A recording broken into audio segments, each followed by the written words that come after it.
दिनै जोङो फुंनि 8टा बाजिनिफ्रायनो जोङो कालाइगाव जसिमलागुरि बे जायगायाव मोननै जयनिं लादों।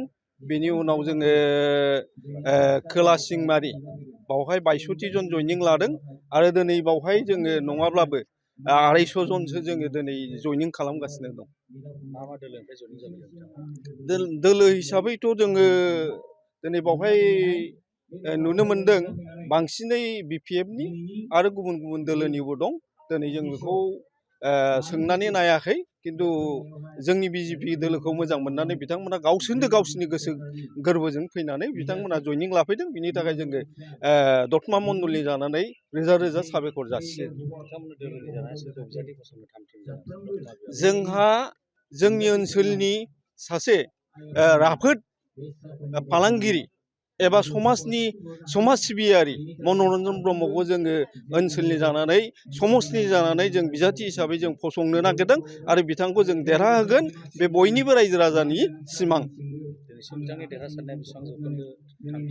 दिनै दोलो हिसाबैथ' बयहाबो बुंनानै लानायनि माबाया ओंथिया दं। दिनै जों BJPनि जानानै जों बुंगोन, जोङो दिनै मनरन्जन ब्रह्मखौ जेरैखिजाया देरहाहोनो हागोन आरो देरहानाया स्पस्त जाबाय। बेखौ जोङो दिनै रायजो राजानि सिगाङाव मेसेज हरनो हायो।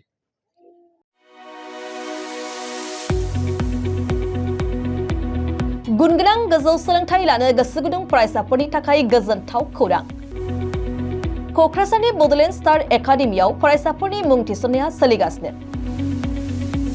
2025-26 सोलोंथाइ बोसोरनि थाखाय 6 थाखोनिफ्राय 9 थाखोसिम आरो HS फार्स्ट इयार आरो HS सेकेन्ड इयार थाखोआव फरायसाफोरनि गोदानै मुं थिसननाया सोलिगासिनो।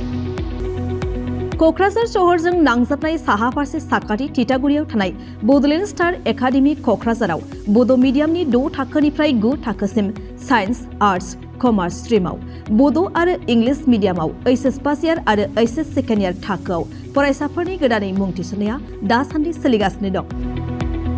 रोंगौथि गोनां फोरोंगिरिफोरनि फोरोंथाय होनायजों लोगोसे गोबां उफ्रा सोलोंथाइनि खाबुफोर जेरै डेली फ्री JEE आरो नीट क्लास, JEE नीट आरो कम्पिटिटिभ एग्जामनि थाखाय free mock test, English speaking class, daily GK class, career guidance, library facilities, personal attention. हौवासा आरो हिन्जावसाफोरनि थाखाय आलादा थाग्रा हस्टेल बायदि बायदि सोलोंथाइ खाबुफोरजों गुनगोनां सोलोंथाइखौ बे बड'लेण्ड स्टार एकाडेमियाव मोननो हागोन। बेनि अनगायैबो मेट्रिक आनजादाव 85% एबा बेनि बांसिन नम्बर मोननाय फरायसाफोरनो बेसेन लायालासे मुं थिसनथाइ होगोन आरो BPL नखरनि फरायसाफोरनो मुं थिसननायाव 20% रेहाय होनाय जागोन।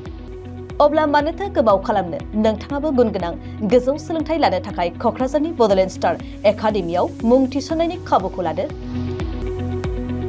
बांसिनै मिन्थिनो थाखाय गाहायाव होनाय मबाइल नम्बराव फोनांजाब खालाम। मबाइल नम्बर 7638008149, 6003494371 आरो 6000034997।